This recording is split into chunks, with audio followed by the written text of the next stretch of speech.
Hey, call me Shape. And today I'm reacting to a video titled Female Athletes Go Nude for Cash. Let's get right into it. This is Liz Cambage, full-time WNBA All-Star, one of the greatest players of her generation. Career earnings, $900,000. Earnings on OnlyFans, $1.5 million. In her first week. That's right, she made more on OnlyFans in 7 days than in her entire basketball career. She's not the only one. From track and field to bobsled, more and more pro athletes are joining OnlyFans to make a living.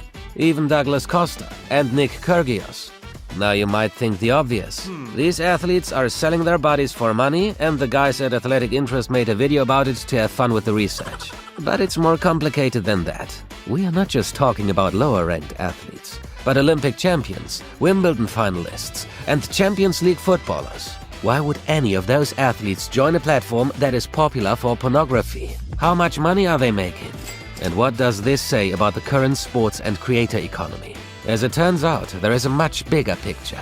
Welcome to Athletic Interest and the OnlyFans business of athletes.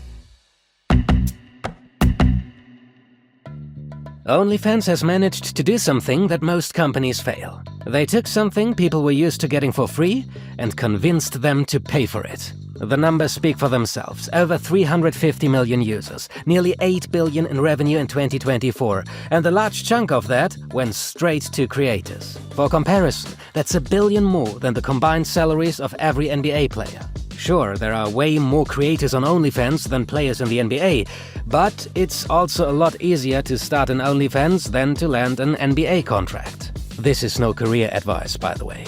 The point is, the top earners make a lot of money. Like Sophie Rain, who shared a screenshot of her yearly earnings. Minus the fee, she makes roughly $3 million per month. But that's still ridiculous to what this guy makes. Sorry for all the numbers, but we're getting somewhere, promise. OnlyFans has just 42 employees. That works out to over $31 million in revenue per employee.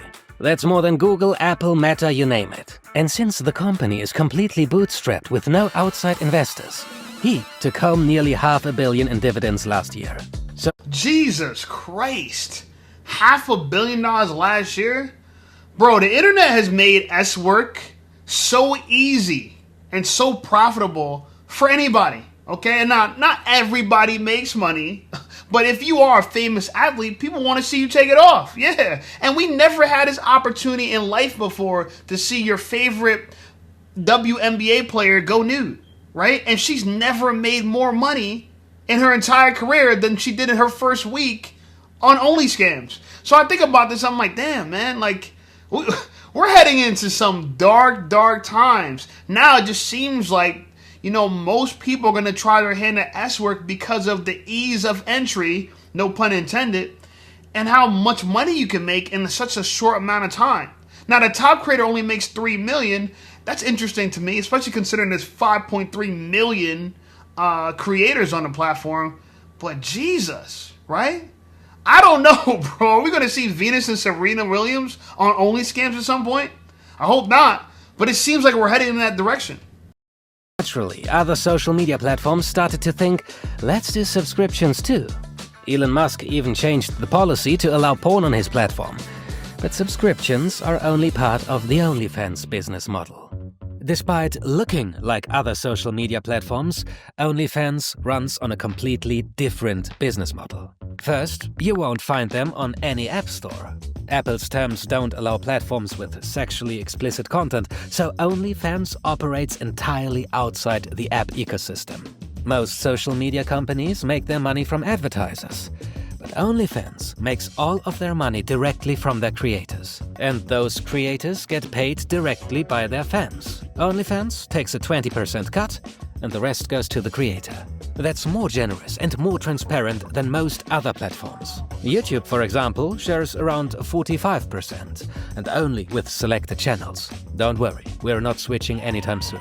Now, OnlyFans didn't invent revenue sharing, and they have way fewer users than YouTube or Facebook. But there's one key difference. Because they are not on the App Store, they don't have to give Apple or Google a 15 to 30% cut of every transaction. And that's the only reason they can sustain the 80-20 split.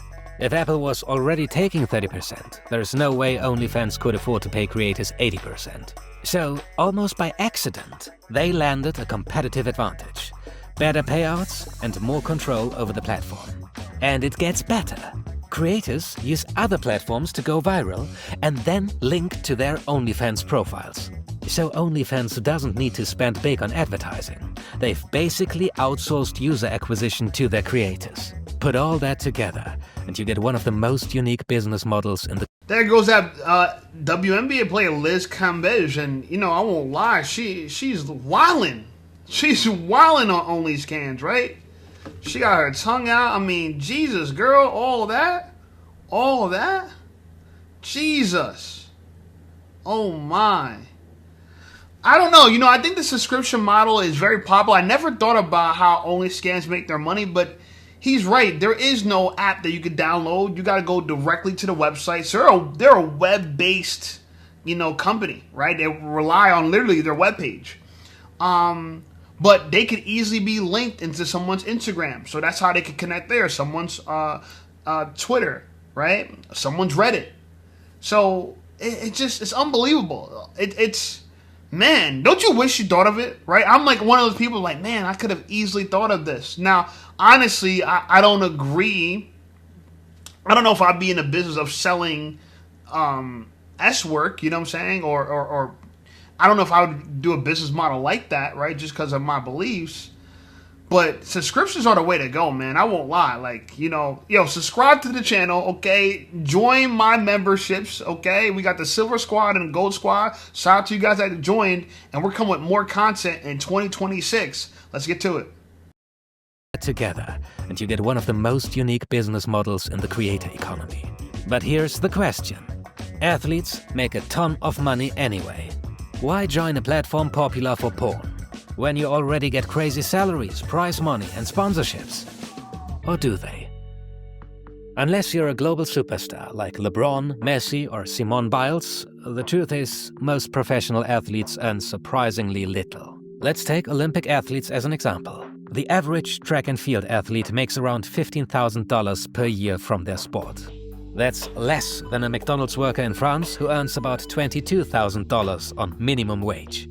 And it gets worse. The International Olympic Committee, which earns over $7 billion per Olympic cycle, pays absolutely nothing to the athletes directly, even if they win gold. That's because the Olympic system was built on the idea that athletes should remain amateurs, competing for honor, not money. A rule originally designed to keep working-class athletes out of elite sport, and one that still affects how money flows in the industry today. We've actually made a full video about this. We'll link it in the description if you want to dive deeper.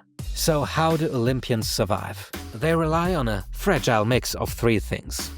Salaries, if they are lucky. Prize money, which varies wildly. And sponsorships, which mostly go to the big names in football and basketball. Take the 2012 London Olympics. Usain Bolt made over $20 million that year with a $9 million Puma deal.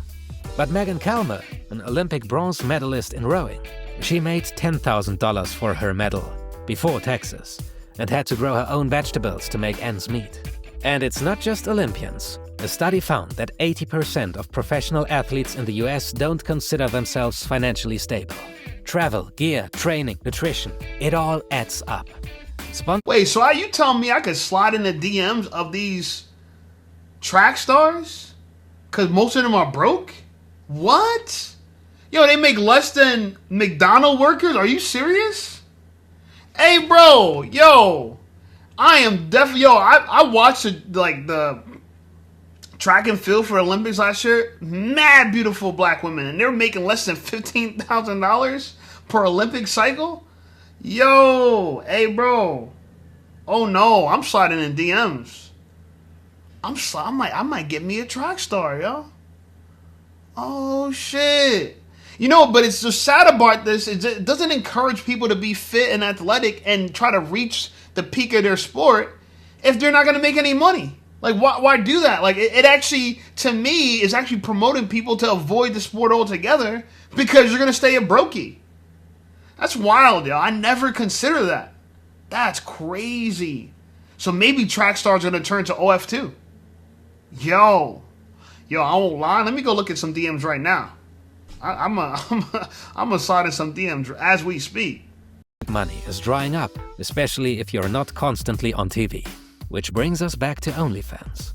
Because if you're a world-class athlete with a loyal fan base, but you're earning less than a delivery driver, why wouldn't you turn to a platform that lets you monetize your following directly? Hey, listen up, Shape Squad. Are you tired of being ignored by women? Well, download my free ebook, Be Attractive and Shut Up. It's going to teach you how to master attraction, build unshakable confidence, and win with women without words. Because chances are you're not ugly, you just talk too damn much. So download my free ebook, Be Attractive and Shut Up, and take control of your dating life right now.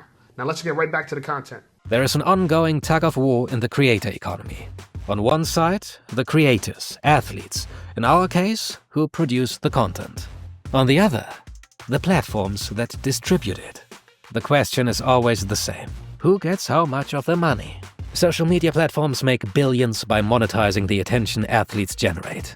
Think of Douglas Costa. Millions of fans, millions of clicks. But most of the value he creates goes to the platforms. Facebook, Instagram, and TikTok are great for exposure.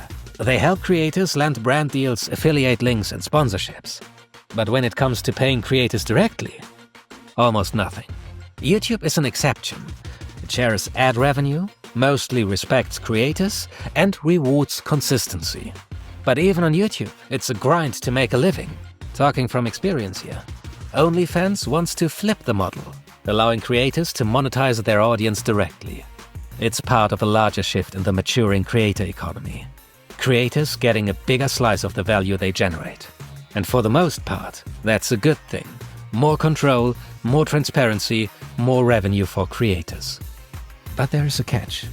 OnlyFans still comes with baggage. Yes, they market the idea of behind-the-scenes access, training footage, recovery routines, Q&As.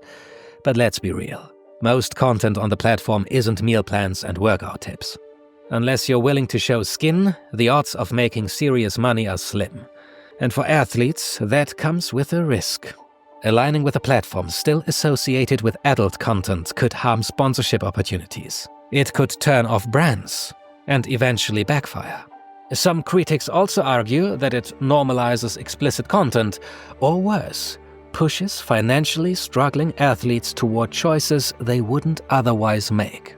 It becomes an ethical question. Is OnlyFans empowering athletes to monetize their attention, or nudging the vulnerable to sell their bodies? There's something to win and something to lose for athletes joining OnlyFans.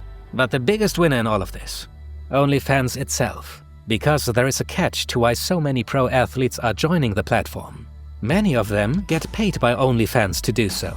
They are not only doing it to get the 80% cut, but they get good old sponsorship money from the company. Why? Because OnlyFans wants to go mainstream, and their way in is sports. They even have a whole sports blog on their website, where they report about OnlyFans-sponsored athletes and teams. The strategy is social proofing. Athletes and fans will be more likely to sign up in the future as they see others doing the same. Adult content is still their core business, but if they want to grow, they need to diversify. And sports is one of the most trusted, emotionally driven content genres out there. It also fits the broader trend. You know, I think 100% that if you do OF, it's a huge brand risk for sponsorships. And I think a lot of women, they're short-sighted, so they don't think about, the fact that they're choosing money over dignity. I don't think they think about that. I think they think to themselves, well, I got to find a way to make a living. This is pretty easy. I don't need to really buy any equipment. I can use my phone, right? I like being sexy. Like, this is what they're thinking to themselves. And they're ecstatic about the potential to make money, but a lot of creators don't make money. It's super top heavy. YouTube, to me, which is probably the next platform where you can make a lot of money from compared to the Instagrams or Facebooks or TikTok or Snapchat. Problem with YouTube, it's a lot of hard work. It's not just taking your clothes off. Like, bro, I put out nearly 700 videos last year. Can you imagine that? Can you imagine that? Right? That's like nearly 2 videos a day, consistently for a year. And I'm about to do that again this year. And this has been my 6th year on YouTube, going on my 7th year. So a lot of people don't want to do that. It's a long-term game. There is no brand risk. You're actually brand friendly. A lot of brands like you, so you have sponsorship opportunity, which is where the real money is on YouTube, bro. I haven't touched too much sponsorship money so far, but I'm building up the platform where you can command sponsors like nothing.